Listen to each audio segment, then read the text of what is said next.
네, 설교 시작하겠습니다. 오늘은 세상의 지혜, 하나님의 지혜라는 제목으로 설교하겠습니다. 오늘은 체육대회 관계로 빨리 끝낼 작정이니까. 네, 지혜는 세상의 지혜, 하나님의 지혜. 세상의 지혜는 두 종류가 있다는 거예요. 세상의 지혜하고 하나님의 지혜. 네, 세상의 지혜는 기본적으로 어떤 지혜냐? 기본적으로 세상의 지혜는 속도의 지혜예요. 속도의 문제. 얼마나 빠르냐가 중요합니다. 예를 들어 길 한복판에 100만 원이 떨어져 있어요. 100만 원 떨어져 있으면 누구보다 빨리 남들이 눈치채기 전에 내가 알아채서 그거를 빨리 움켜쥐는 게 중요해요. 그렇게 빨리 가져오는 게 세상의 지혜라는 거예요. 뭐 100만 원 정도면 야, 길에 떨어진 거 그거 주우면 어떡하냐, 잃어버린 사람 마음도 생각해 줘야지 하겠지만, 그러던 사람도 이게 1000만 원이 되고 억이 되고 10억이 되고 100억이 되면 아이고 나부터 뛰어가게 되는 거예요. 왜 그러냐? 이 한 번만 성공하면 내 인생이 완전히 바꿀 기회인데 그런 기회를 놓치는 게 바보기 때문이에요. 괜히 점잔 떨다가 100억 포기했어 이러면 아무도 안 알아주기 때문이에요. 그래서 어떻게 하면 남보다 빨리 기회를 잡을까? 남보다 빨리 길에 떨어져 있는 100억 원을 내가 가질까? 이걸 고민하는 게 세상의 지혜라는 거예요. 그러면 반면 하나님의 지혜는 뭐냐? 하나님의 지혜는 속도의 문제가 아니에요.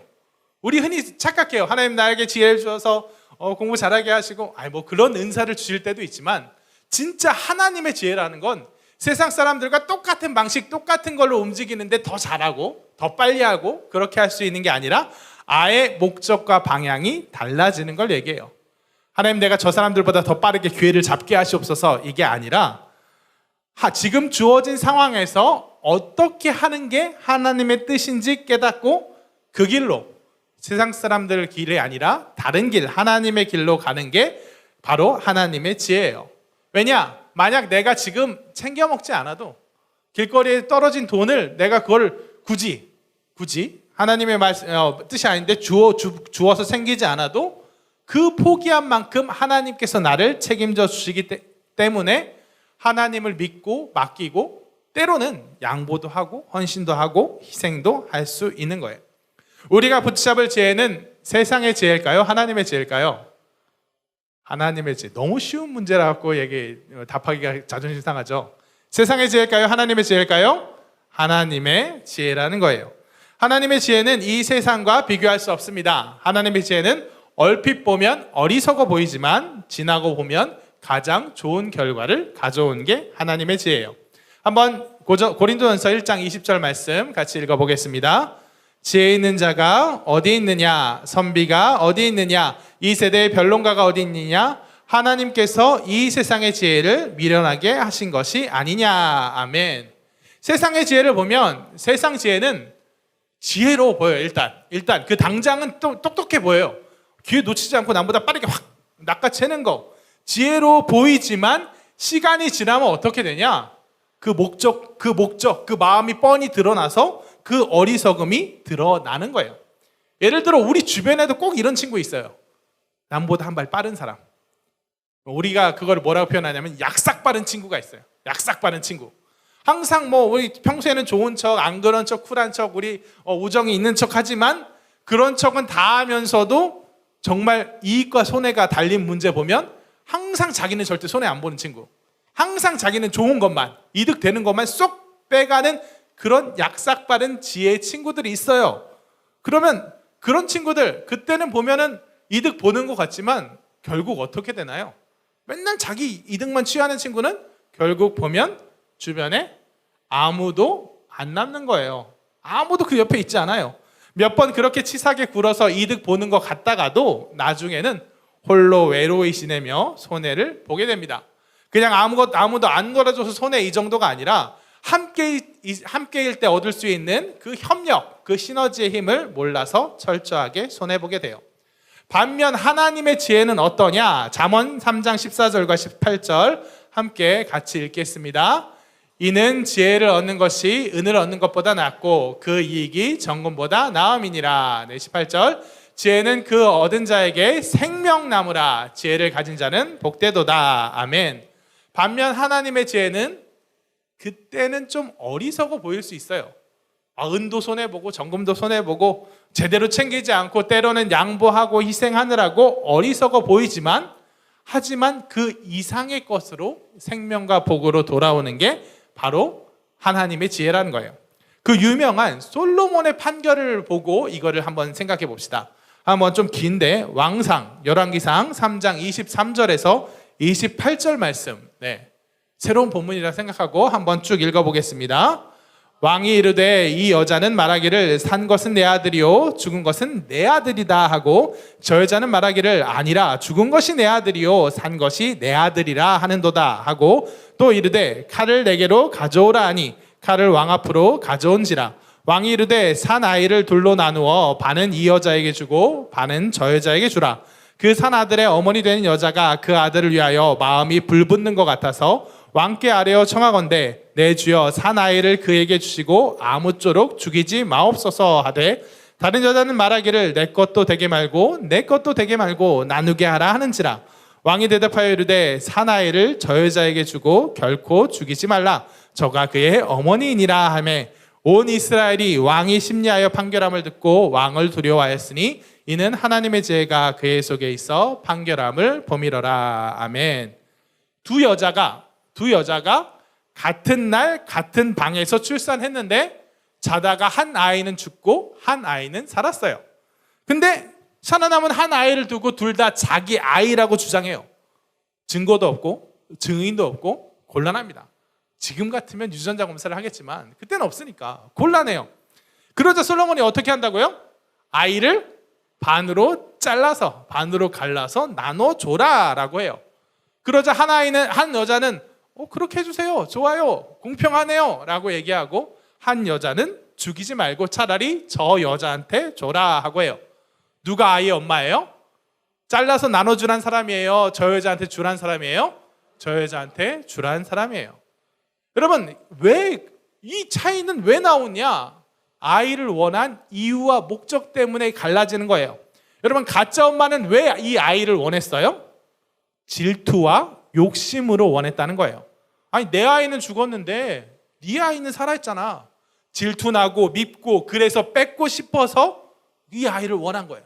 그러니까 아이를 반으로 잘라 죽이면 어떻게 돼요? 비록 얻지는 못하지만 그나마 너도 못 가지는 게 차라리 나은 거예요.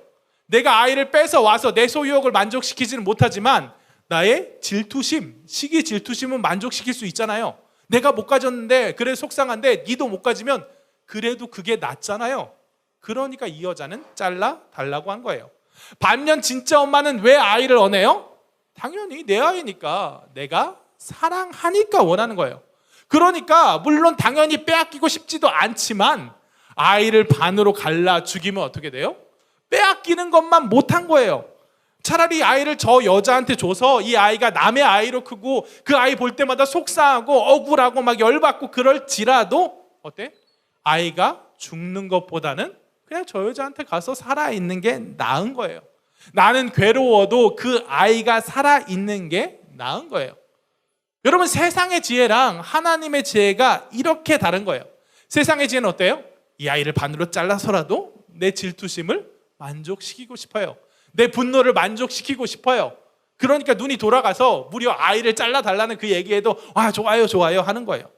하지만 정말 그 여자는 뭐가 어떻게 되든 내가 이득 봐야지, 이 기회를 봐서 내 욕심 채워야지 하고 있지만 결국 어때요? 그 속에 있는 그 잘못된 목적이 확 드러나 버리는 거예요.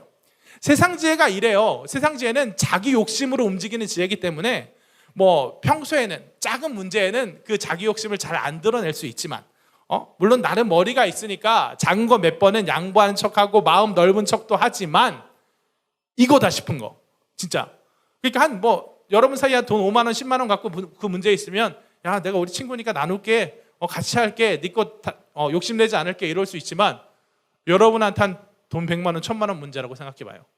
여기 있는 선생님들한테는 한 10억 100억 문제라고 생각해봐요. 그럼 어떻게 돼요? 친구가 어디 있어 그럴 때? 친구가 없어요. 그냥 내가 다 슬쩍 눈 한번 질끈하고 딱 낚아채기만 하면 다 내게 되는데, 그럼 내 인생이 달라지는데, 정말 이거다 싶은 그런 기회, 그런 큰 게 오면은 체면, 염치, 공정, 정의, 인간관계 그냥 다 내팽겨치고 그거 움켜쥐려고 날뛰는 게 바로 세상의 지혜, 세상의 마음이에요. 그래서 고작해야 자기 질투심 하나 만족시키려고 애를 죽여달라는 이 사람처럼 자기 속에 있는 그런 잘못된 목적이 드러나서 사람들의 비난을 받게 되는 거예요. 여러분, 친구가 간절히 도움을 필요로 할 때 자기 성적 조금 떨어지는 게 싫어서 외면하다간 평생 같이 갈 친구를 잃어버린 거예요. 반면에 하나님의 지혜는 어떤 지혜냐? 살리는 지혜고 사랑의 지혜예요. 내 욕심과 소유를 포기하더라도 정말 내 아이, 당연히 내 아이인데 당연히 내가 데리고 살아야지, 그러고 싶은 마음을 포기하고라도 이 아이를 살리고자 하는 이 아이 엄마의 지혜고, 또 그걸 알아봐주는 솔로몬의 지혜라는 거예요. 그래서 비록 내 이득을 포기하지만 그만큼 내 이득, 너무 데리고 살고 싶은데 포기하지만 그만큼, 아니 그 이상으로 내 마음을 만족시키는 지혜. 그래도 애가 살았잖아, 됐어.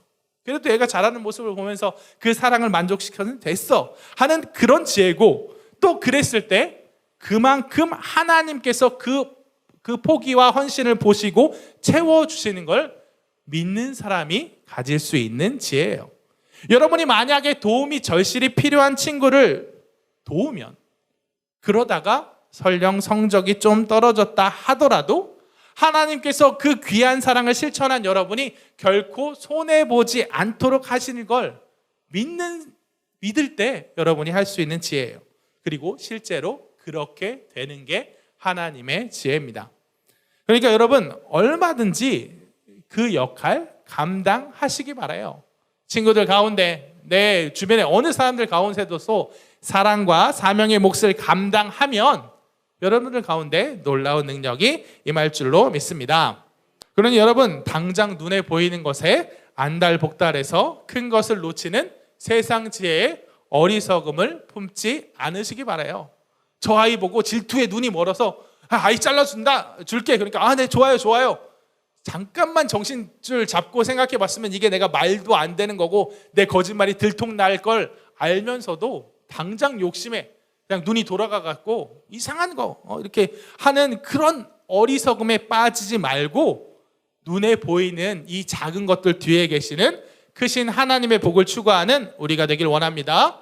하나님의 지혜를, 하나님의 말씀을 마음에 품고 말씀이 가르치는 대로 사랑과 생명을 향해 나아가는, 그래서 눈에 보이는 거에 연연하는 찌질한 인생 아니라 모든 것 얻는 풍성한 인생 되시길 진심으로 축원합니다.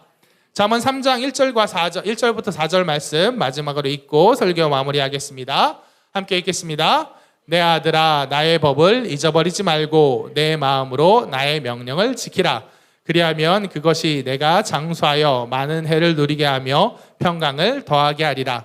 인자와 진리가 내게서 떠나지 말게 하고 그것을 내 목에 매며 내 마음판에 새기라. 그리하면 내가 하나님과 사람 앞에서 은총과 귀중히 여김을 받으리라. 아멘.